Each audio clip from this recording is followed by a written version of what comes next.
প্রতিটি বৈশ্বিক টুর্নামেন্টের আগেই নিরাপত্তা, ভেন্যু ও সমতার প্রশ্ন উঠে আসে। কিন্তু এবারের বিতর্ক যেন ক্রিকেট রাজনীতির পুরনো ক্ষতগুলো নতুন করে উস্কে দিল। কারণ প্রশ্নটা খুব সরল হলেও এর উত্তর দিতে গিয়ে আইসিসি ও ভারতের অবস্থান নিয়ে তৈরি হয়েছে তীব্র বিতর্ক।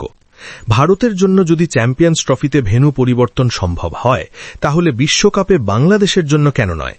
এই স্পষ্ট ও যুক্তিসঙ্গত প্রশ্নটাই সামনে এনেছেন সাবেক অস্ট্রেলিয়ান পেসার জেসন গিলেস্পি। সামাজিক মাধ্যম এক্সে দেওয়া এক পোস্টে তিনি জানতে চান, আইসিসি কি কখনো এই দ্বিমুখী আচরণের কোনো ব্যাখ্যা দিয়েছে?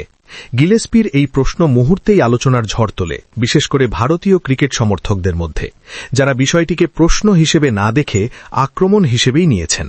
অথচ ঘটনার সূত্রপাত কিন্তু ভারতের দিক থেকেই।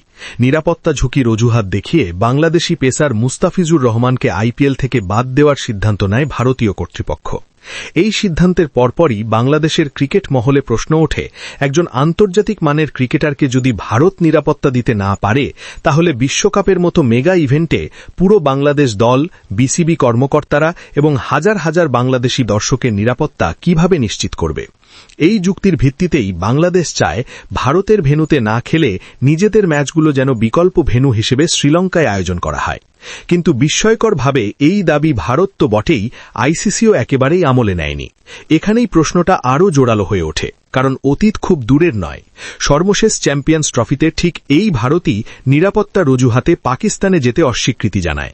ফলাফল হিসেবে পুরো টুর্নামেন্টে ভারতের ম্যাচগুলো পাকিস্তানের বাইরে দুবাইয়ে আয়োজন করতে বাধ্য হয় আইসিসি, এবং প্রতিপক্ষ দলগুলোকে শুধুমাত্র ভারতের বিপক্ষে খেলতেই ভিন্ন দেশে সফর করতে হয়েছিল।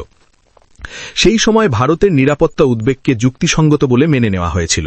অথচ একই ধরনের নিরাপত্তা প্রশ্ন তুললে বাংলাদেশের ক্ষেত্রে তা অগ্রাহ্য করা হচ্ছে, এই দ্বিচারিতাই সামনে এনেছেন জেসন গিলেস্পি। তিনি প্রশ্ন তুলেছেন, ভারত যদি পাকিস্তানে খেলতে না রাজি হয় এবং তাদের জন্য ম্যাচ অন্য ভেন্যুতে সরিয়ে নেওয়া যায়, তাহলে বাংলাদেশ কেন ভারতের বাইরে খেলতে পারবে না? আইসিসি কি এই ভিন্ন মানদণ্ডের কোনো ব্যাখ্যা দিয়েছে? গিলেস্পির এই প্রশ্ন ক্রিকেট প্রেমীদের একটি বড় অংশের কাছেই যৌক্তিক মনে হলেও ভারতীয় সমর্থকদের একটি অংশ সামাজিক মাধ্যমে রীতিমতো আক্রমণ শুরু করে।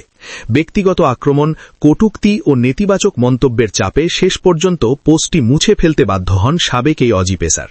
পরে আরেকটি পোস্টে গিলেস্পি লেখেন, এখানে ভীষণ রাগ আর নেগেটিভিটি রয়েছে।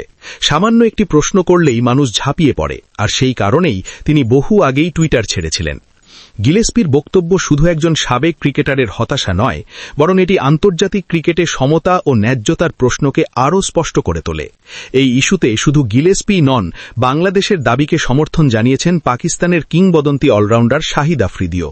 তিনি প্রকাশ্যে আইসিসির সমালোচনা করে বলেন, 2025 সালে পাকিস্তানে সফর না করার ক্ষেত্রে ভারতের নিরাপত্তা উদ্বেগ আইসিসি মেনে নিয়েছে, অথচ বাংলাদেশের ক্ষেত্রে একই ধরনের বিষয় বোঝার কোনো আগ্রহ তারা দেখাচ্ছে না, যা অত্যন্ত হতাশাজনক এবং বৈষম্যমূলক। আফ্রিদির মতে, আন্তর্জাতিক ক্রিকেট পরিচালনা সংস্থা হিসেবে আইসিসির উচিত সবার জন্য একই মানদণ্ড প্রয়োগ করা, দেশের নাম বা শক্তির ভিত্তিতে সিদ্ধান্ত বদলানো নয়। এই পুরো বিতর্কে একদিকে যেমন ভারতের প্রভাবশালী অবস্থান আবারও সামনে এসেছে, অন্যদিকে তেমনি ছোট ও মাঝারি ক্রিকেট পরাশক্তিগুলোর নিরাপত্তা ও ন্যায্য অধিকার কতটা গুরুত্ব পায় সেই প্রশ্ন নতুন করে উঠে এসেছে। বাংলাদেশের দাবি আদৌ অযৌক্তিক নয়, কারণ নিরাপত্তা যদি সত্যিই সর্বোচ্চ অগ্রাধিকার হয়, তাহলে তা সবার ক্ষেত্রেই সমানভাবে প্রযোজ্য হওয়া উচিত।